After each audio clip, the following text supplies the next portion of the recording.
He mocked his father's wrinkles until life gave him the same lines.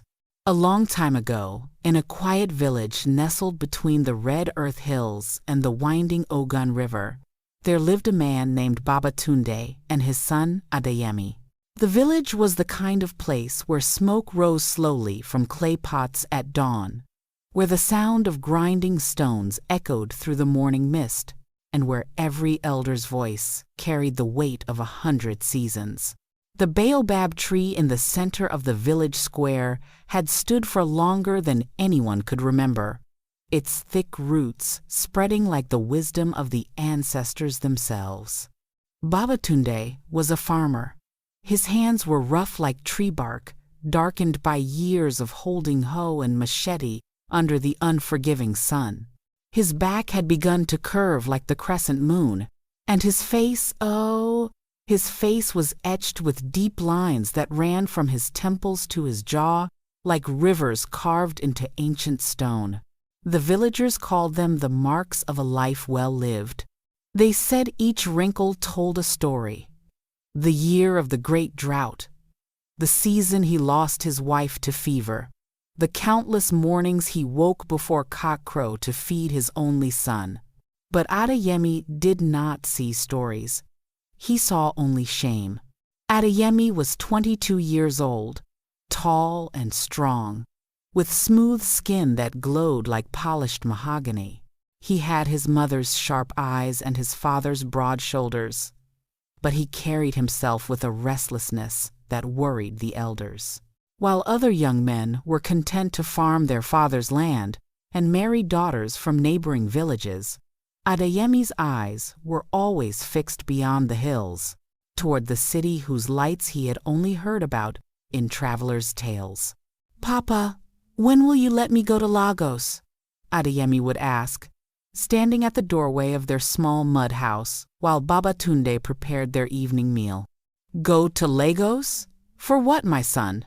Babatunde would reply, stirring the pot of watery soup. "Everything you need is here. The land, the river, your people." "Everything I need?" Adeyemi would scoff, looking around at the cracked walls and the leaking roof. "Papa, look at us.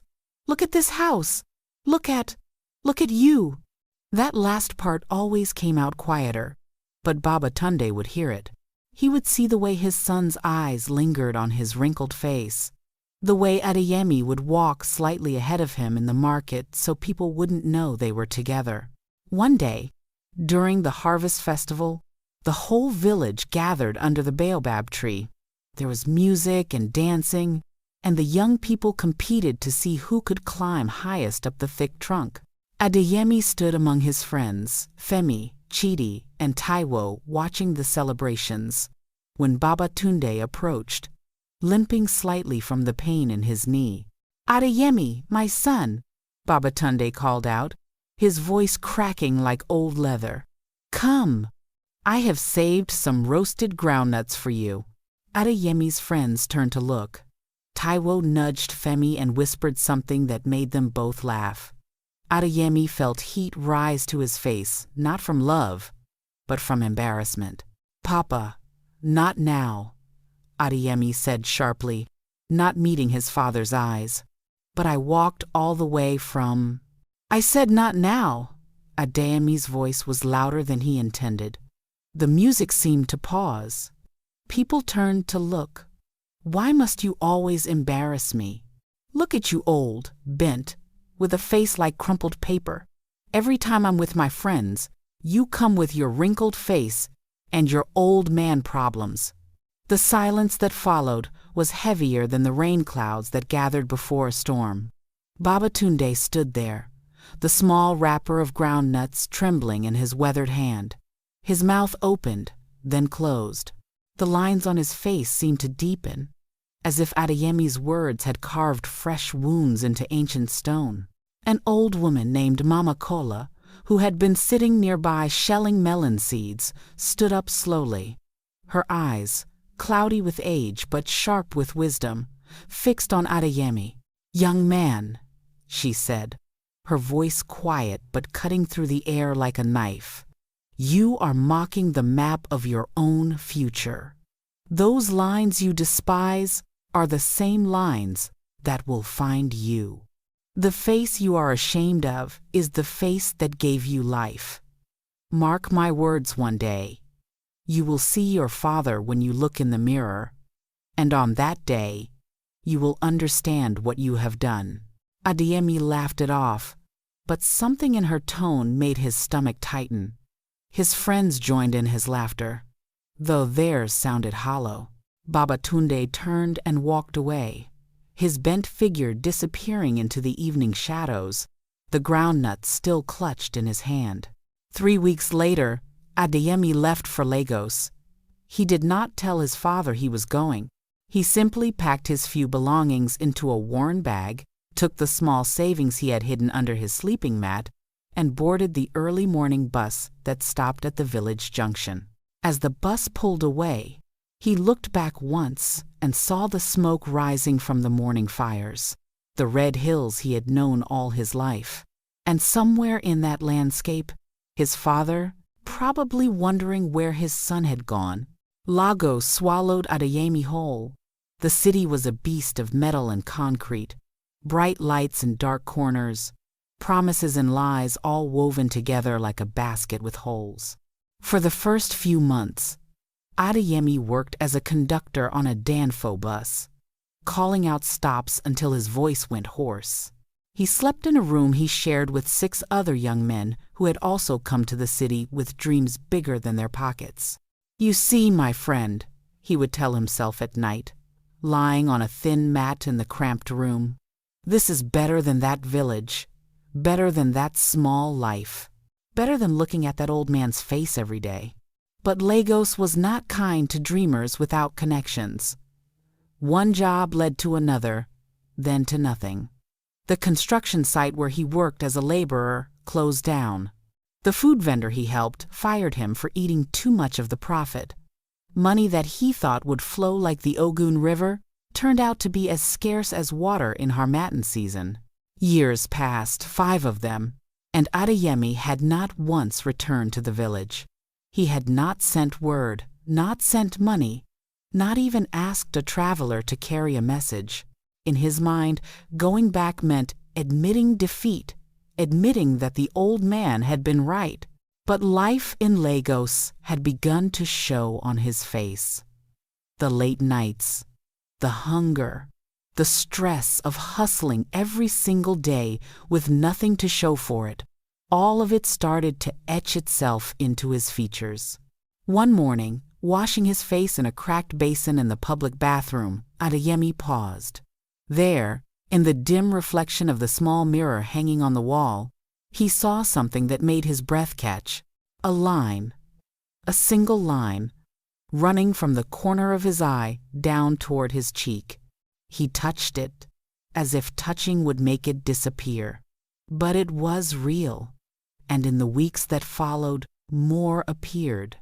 Furrows on his forehead from worrying about rent, creases around his mouth from frowning at his empty pockets, shadows under his eyes from sleepless nights.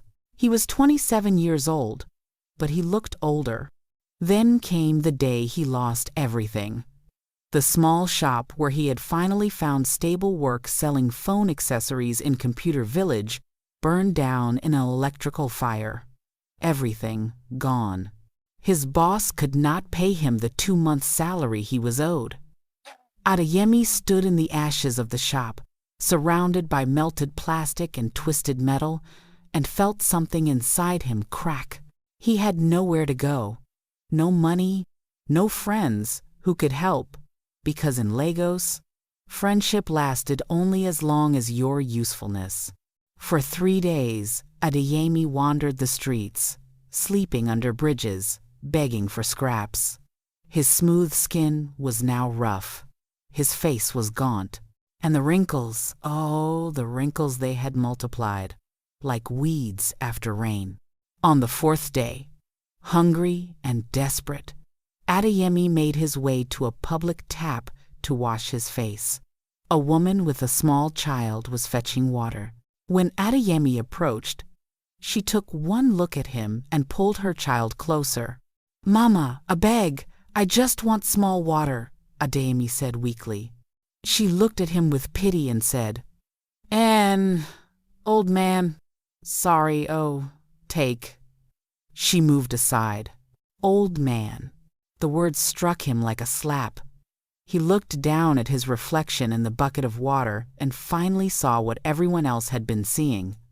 The wrinkles, the sunken cheeks, the bent posture from carrying shame and disappointment. He looked exactly like his father. No, he looked worse. Because his father's wrinkles had been earned through love and sacrifice, Adeyemi's had been carved by bitterness and foolishness. That night, with the last of his strength, Adeyemi began the long journey home. It took him 3 days, hitching rides, walking long stretches, begging for food. When he finally arrived at the village, the sun was setting behind the red hills, painting everything in shades of orange and gold. The baobab tree stood where it always had. The smoke still rose from evening fires. But everything felt different, because he was different. He walked slowly toward his father's house, his heart pounding. What if Babatunde refused to see him? What if he had died while Adeyemi was away, chasing shadows in the city? The thought made him stumble, but when he reached the small compound, there was Babatunde, sitting on a low stool, shelling groundnuts.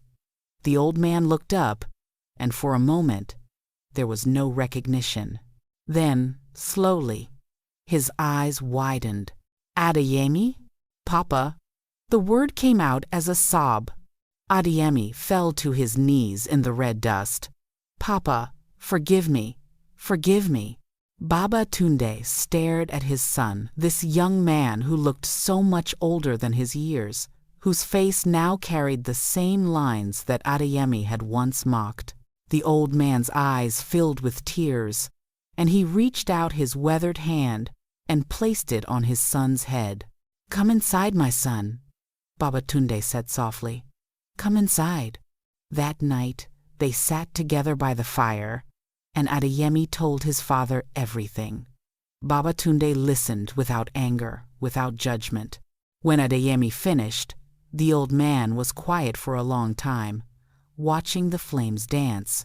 "My son," Babatunde finally said, "these wrinkles you see on my face, they are not my shame. They are my glory. Every line is a battle I fought to keep you fed. Every crease is a night I stayed awake, worrying about your future. You mocked them because you did not understand them. But now," he reached out and gently touched Adeyemi's face. "Now you have earned your own. Not through love yet, but through suffering. And suffering, my son, can also teach." Adeyemi wept until he had no more tears. And in the months that followed, he stayed in the village. He worked his father's land. He learned to wake before cockcrow. He carried water from the river and tended the small yam farm. The young people in the village would sometimes whisper and point, "That is the one who ran to Lagos and came back old." But Adeyemi no longer cared about such things. And slowly, gradually, new lines began to appear on his face. But these were different. These were laugh lines, from sharing jokes with his father. These were lines of concentration from learning the old farming ways.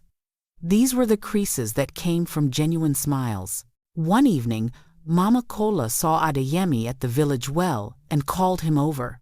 "Young man," she said, and this time, the title felt like respect, not mocker. "You have learned what many never learn. The face is just a map. What matters is where the journey takes you, and whether you walk it with love." Adeyemi nodded, understanding now what he could not understand before. "You, when you mock the marks that life leaves on those who loved you, you are mocking the map of your own future. For every seed of shame you plant in your youth, you will harvest a garden of regret. The face you despise today may be the only face that forgives you tomorrow. Remember, wrinkles are not the enemy. They are proof that someone stayed long enough to fight for something worth aging for.